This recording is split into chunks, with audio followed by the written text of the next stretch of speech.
नमस्कार, news flash में आपका स्वागत है। बढ़ते हैं आज की ताज़ा खबरों की ओर।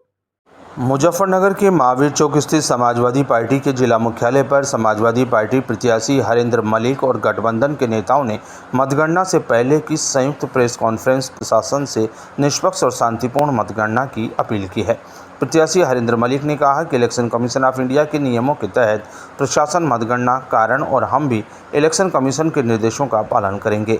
इसके साथ ही उन्होंने कहा कि कल हम अपने एजेंटों को मतगणना कराने के लिए प्रशिक्षण देंगे, कैसे कैसे क्या करना है और किन किन चीज़ों का ध्यान एजेंट को मतगणना के दौरान रखना है।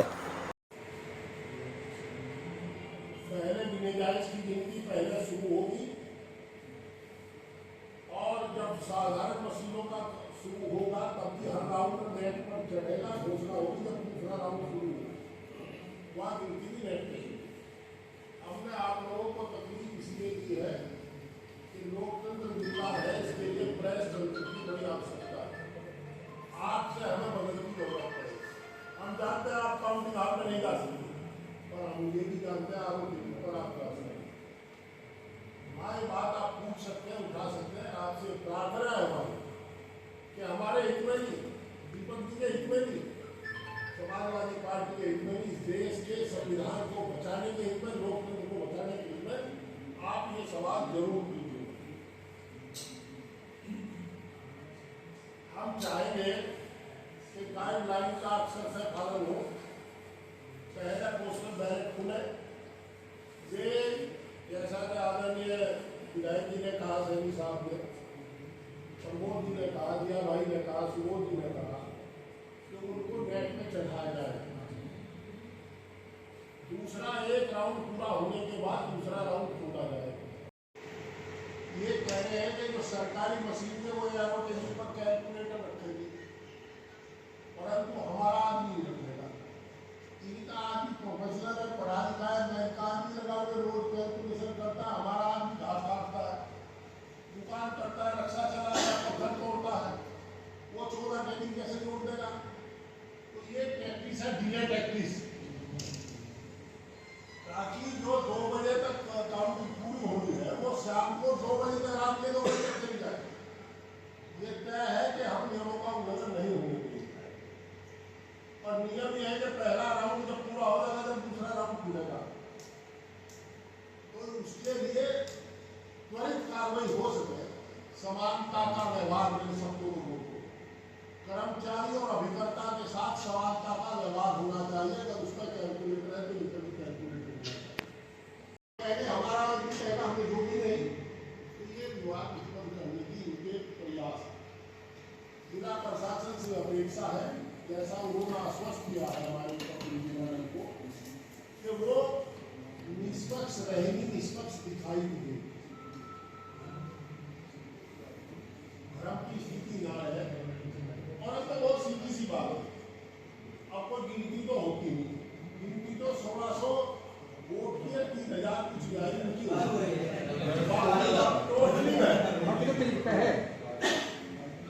प्रेस वार्ता की गई है, बताइए इसका। आप ही लोगों ने जो सवाल पूछे उसके जवाब दे दिए।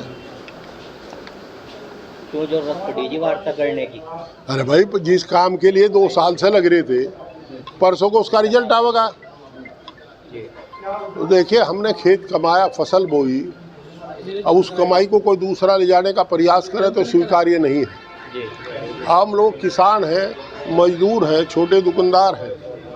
हम लोग अपनी कमाई को खोते नहीं, उसको संभाल करके संजो कर रखते हैं। और किसान हो, मजदूर होने के नाते तो फसल को अपने घर तक ले जाने के लिए बराबर उसकी रक्षा करते हैं, चौकसी करते हैं। हम मुस्तैदी से भारत सरकार के निर्वाचन आयोग द्वारा जारी प्रत्येक दिशा निर्देश का अक्सर से पालन कराएंगे, ऐसा हम प्रयास करेंगे। यही अनुरोध हमने जिला प्रशासन से किया है, आपसे भी किया है। लोकतंत्र में आप भी चौथा स्तंभ है, और वैसे भी आप यहाँ के मतदाता हैं, आप मेरे से ज़्यादा जिम्मेदार आदमी हैं। आप लोगों से भी मदद की दरख्वास्त है कि आप भी मदद करना, कोई पक्षपात ना हो, केवल और केवल जो गाइडलाइंस है इलेक्शन कमीशन की उनका पालन होना चाहिए। अगर मतदान के दौरान गड़बड़ी होती है, मतगणना के दौरान अगर गड़बड़ी होती है तो किस तरह से? क्यों हो जाए गड़बड़ी? अब तो टोटल होना, जोड़ घटाई तो होना यार, होना क्या है, वोट तो गिनी नहीं जाती। अब अब तो वो जोड़ होना भाई, जानबूझ के कोई करने को उसका ठेका नहीं। कैलकुलेटर को लेकर मांग चल रही है, वहाँ पर कैलकुलेटर ले जाना चाहिए। वो तो अनुरोध हमारा, वैसे ही इलेक्शन कमीशन से अप्रूवल ले सकते हैं, पहले हमेशा दिया जाता रहा है ARO टेबल पर। इस तरह की कोई तैयारी भी कर रखी है आपने? कैसी मतगणना होगी उस दिन? मतगणना का अब ट्रेनिंग कैंप है। हम हर विधानसभा क्षेत्र को एक घंटा एजेंटों को कल ट्रेनिंग देंगे कि आपको ये करना है। सबसे पहले आपको देखना है मशीन टेम्पर्ड तो नहीं है, उसके 3 तरीके हैं। फिर देखना है फॉर्म 17C का 2 पार्ट है, उसके अनुसार वोट कितनी पड़ी है आपके पास, फॉर्म 17C है उससे मिलान करना है। ये सब हमने ले एक इंटरव्यू में आपको क्यों लग रहा है कि आपकी फसल दूसरा ले जाएगा? है। आपको क्यों लग रहा है कि आपकी फसल दूसरा ले जाएगा? कौन कह रहा? आपके अच्छा, आपको लग रहा है मेरी फसल दूसरा ले जा, मैं जिसकी रखवाड़ करूं उसकी ले जाने देता अपनी तो कसर। एक इंटरव्यू में आपने कहा है कि मतगणना में कोई भी गड़बड़ नहीं होने दी जाएगी। तो मैं अभी कह रहा है नहीं होगी।